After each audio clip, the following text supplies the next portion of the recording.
Hello again, it's Tuesday Tips, and I'm Terry Pappy, and I'm here to talk about lead magnets.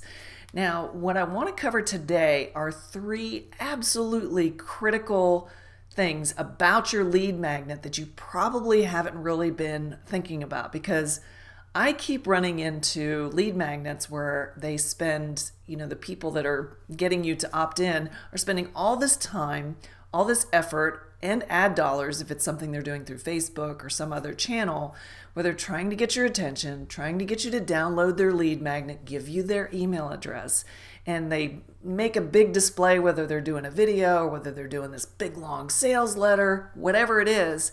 And then you go and you download their lead magnet and you're kind of like, because it's just meh.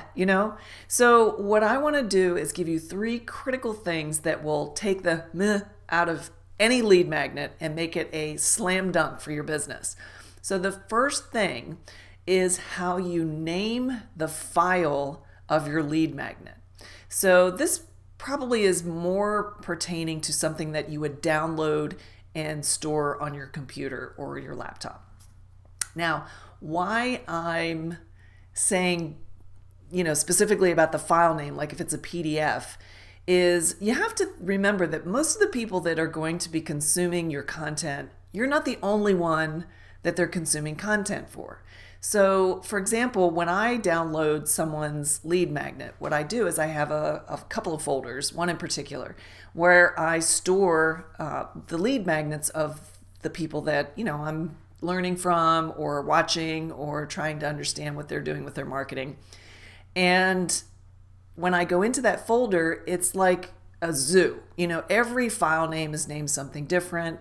If there's one particular person that I really like their content and I haven't created a folder for them, I have no idea which one of those files is their content, if I want to go back to it. So there are two critical things in this first element that are really important. So the first part of your file name, if you're doing a PDF or something similar where it's downloaded, even if it's like a WAV file or a PowerPoint or anything that someone is going to download and store on their actual computer or laptop or whatever, you want to put your name first. Make sure your name is the very first thing and do it consistently.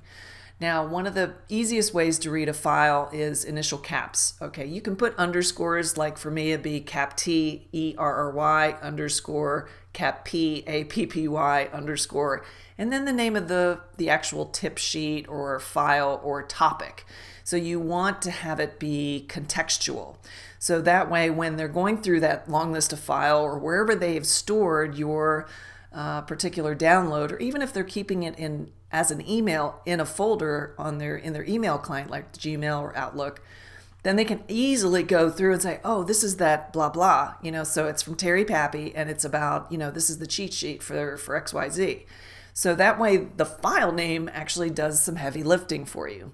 So just make your name first. So if they're downloading a bunch of stuff from you and hopefully you're putting out a lot of content, that they actually, all of that stuff lines up and is grouped together in a folder. And so it just keeps things really organized, really streamlined, and you can see actually the value that you're creating through all of those lead magnets. Okay, the second thing is brand a template. So if you're doing a lot of PDFs that are 8.5 by 11, create a branded template. Have the top be a specific color that's your brand, have the bottom have really clearly defined, copyright, your company name, and all that. So use the same colors, use the same fonts, use the same layout. And if you do it right, you can reuse this and it'll save you so much time, because you basically pull up the last lead magnet that you did, and then you go ahead and you just put your new content into it. Now, one of the cool things about that is you can actually use it, in websites as well for those PDFs.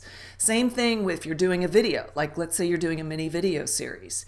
Well, make sure that your your lower third, has your logo, the name of the topic, so that way that's kind of always present. And you also want to do captioning if you can. So just make it as accessible and clear and branded as possible. Now, the third and final thing about your lead magnet is you always, this is why we do lead magnets, have a call to action and contact information. So for example, if your call to action is, sign up for my new e-course, it's $99, go here, that's great. But what if they don't want to do your course? What if they just really like what you're saying and they really are into you? They have built up that know, like, trust factor, and they're just ready. They're like, you know what? I'm so frustrated. I'm just ready to work with this person, right? You want to make sure you've got your phone number on there and your email address and your website. So you're giving them the option to connect with you and work with you as soon as possible. So make sure that you've got those three things in your lead magnet, right? So the first thing, just to recap, is you want to name your file appropriately. Your business name or your name first, and then the context topic that you have for that particular lead magnet. The second thing is you want to use a branded template. So every time your lead magnet comes up, it's your brand, right? It looks like you, it's got your colors, it's got your fonts. If you want to have any imagery in it, it's got this consistent use of imagery. So use something consistently over and over. And then the third thing is make sure that there's a very clear call to action on every single page, and that your direct contact information, so your phone number, your email, and your website, are actually on there. If you want to put social media stuff on there, that's fine too. But I think it's much more important to give them as short a path as possible to get a hold of you so they can actually ask their questions and start working with you. So anyway, that's today's Tuesday tip.